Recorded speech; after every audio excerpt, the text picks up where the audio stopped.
Voilà les petits potes, on est à Sinaia, une ville magnifique au cœur de la Roumanie, dans les montagnes. Sinaia, elle est surtout célèbre pour son château, le château de Peleș, qui a été construit par Carol Ier. C'était vraiment le château de vacances du coup du roi. Un château magnifique, il est assez récent mais il est très très beau. Le roi Carol Ier, en construisant le château, il a contribué énormément au développement de la ville, qui est devenu vraiment un centre culturel assez important. Cette ville, elle est d'ailleurs surnommée la perle des Carpates. Sinaia est vraiment une ville un peu à part en Roumanie. Elle a vraiment un charme unique, un aura très particulier que j'apprécie grandement. Donc le casino de Sinaia, il était construit entre 1912 et 1913 sous impulsion de Carol Ier. Ça a été un lieu de rencontre de toutes les élites européennes en tout cas, un lieu très important. Maintenant il n'est plus utilisé, c'est un centre de conférence plutôt. Donc voilà, il y a eu un déclin après la Seconde Guerre mondiale.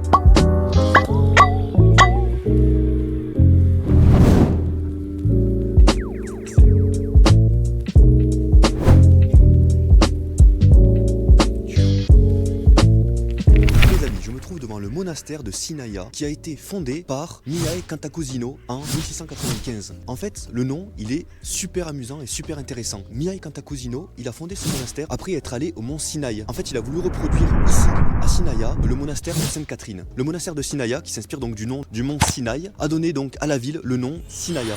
Donc voilà, nous sommes un petit peu au mont Sinaï, ici, en Roumanie. Donc les amis, en fait il y a deux monastères, il y a celui-là qui est beaucoup plus récent et donc l'ancien que j'ai filmé tout à l'heure parce qu'il y avait tellement de croyants à Sinaia qu'ils ont été obligés de construire un deuxième monastère histoire de pouvoir contenir la foule de fidèles. Donc, ce que vous avez vu, ce qui est très intéressant, c'est qu'il y avait la peinture de Carol Ier à l'intérieur du monastère avec sa femme. Donc ça c'est super intéressant parce que en général c'est assez rare quand même qu'il y ait des rois à l'intérieur de nos églises, en tout cas en France, je n'ai jamais vu ça. Donc voilà, c'est très intéressant d'avoir un roi de Roumanie à l'intérieur de monastères orthodoxes. Chaque église et chaque monastère, chaque cathédrale est accompagnée de cette petite salle avec la section des bougies pour les morts et des bougies pour les vivants.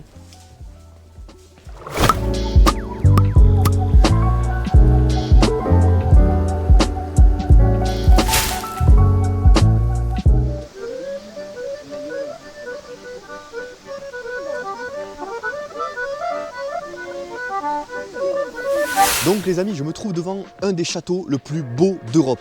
Pour moi, c'est le plus beau, aucun doute. La construction, elle a débuté en 1873 et elle s'est terminée donc en 1883. Ça a été Carol Ier donc, qui a été l'instigateur. Carol Ier qui a été le premier roi de la Roumanie. Ça a été la résidence d'été des rois en Roumanie de cette date, 1883 à 1947, donc au moment où la monarchie a été abolie. C'est le premier château à avoir accès à l'électricité et au chauffage central. Et ça, c'est un truc de fou. Il y a même un ascenseur dans ce château. Imaginez, il a été construit en 1883. Carol Ier était un petit polisson. Ce château, il a plus de 160 pièces, donc il est immense. Aussi, vous pouvez voir quand même que son architecture, elle est carrément unique. Vraiment, c'est un style néo-renaissance allemande, gothique, avec des éléments rococo et baroque. Pour moi, vraiment, c'est mon château préféré. Vraiment du monde, je pense. En tout cas, de la Roumanie, c'est sûr, parce que je trouve que son style est tellement unique et tellement beau. Quand même, c'est une résidence d'été. Juste imaginez le roi qui devait tellement s'amuser dans ce petit château. Le cadre est vraiment magnifique. Vous avez les montagnes, la forêt, etc.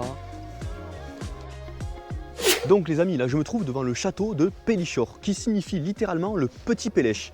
En fait, c'est Carol Ier donc, qui a décidé de construire ce château pour son neveu, qui a été aussi son héritier, le roi Ferdinand. Et aussi donc pour sa femme Maria, qu'on connaît sous le nom de Regina Maria. Donc ce château était pour ce petit couple d'amoureux qui deviendront plus tard les rois de Roumanie, qui ont eu un rôle hyper important durant la Première Guerre mondiale. Un peu dans le même style donc que le château de Peleș. La construction, elle a commencé en 1899 et elle s'est terminée en 1903. Donc ça a été très rapide, très efficace.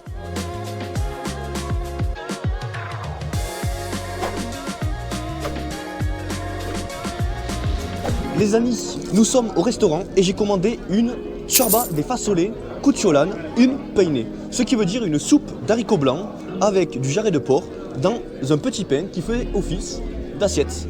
Donc regardez, je l'ouvre. Vous avez la délicieuse ciorba de fasole, donc les haricots blancs, c'est magnifique, c'est crémeux.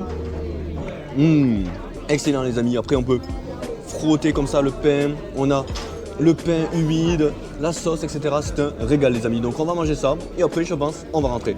Bisous.